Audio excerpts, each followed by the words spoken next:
এই পাকে ঘুরতে ঘুরতে হঠাৎ করে দেখো ট্রেন চলে এসেছে, ট্রেনত চলে যাবো এখন চট্টগ্রাম। ও বাপু চট্টগ্রাম, ও নানি বলি তুমি যা পারো না, আমি চট্টগ্রাম যাম। ওই দেখেন বাপু যে হাতটা দিল, মনে হয় উল্টে পড়ে যাও রে। আসসালামু আলাইকুম বন্ধুরা, সবাই কেমন আছেন? আশা করি সবাই অনেক অনেক ভালো আছেন। আপনাদের দোয়া ও ভালোবাসা আমি অনেক ভালো আছি। আজকে আমরা বের হয়েছি ফুলবাড়ির রেল স্টেশনের উদ্দেশ্যে।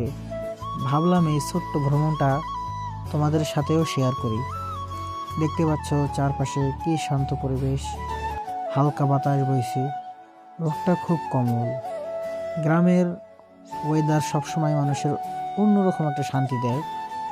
শহরের ভিড়ের মধ্যে এমন শান্তি কোথায় পাওয়া যায় বলো? স্টেশনের দিকে এগোতেই একটা আলাদা অনুভূতি পাই। মানুষজনের সরলতা, চায়ের দোকানে ধোয়া আর হালকা গল্প, আড্ডার শব্দ সব মিলিয়ে খুবই সুন্দর এক পরিবেশ।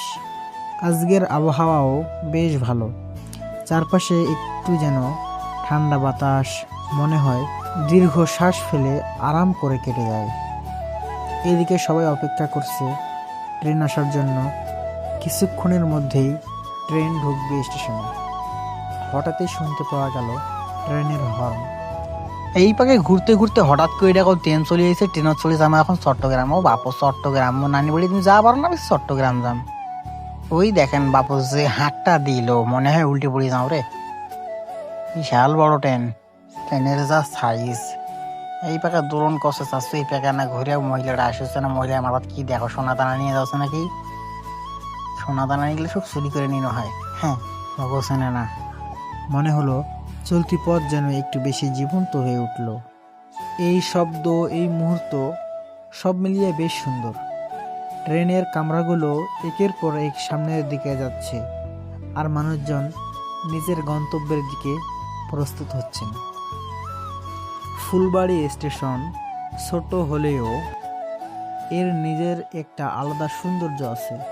শান্ত পরিবেশ, মানুষের হাসি আর ট্রেনের শব্দ সব মিলিয়ে একদম মুগ্ধ করে। আজকের এই ছোট্ট ভ্রমণটা তোমাদের ভালো লেগে থাকলে জানিও।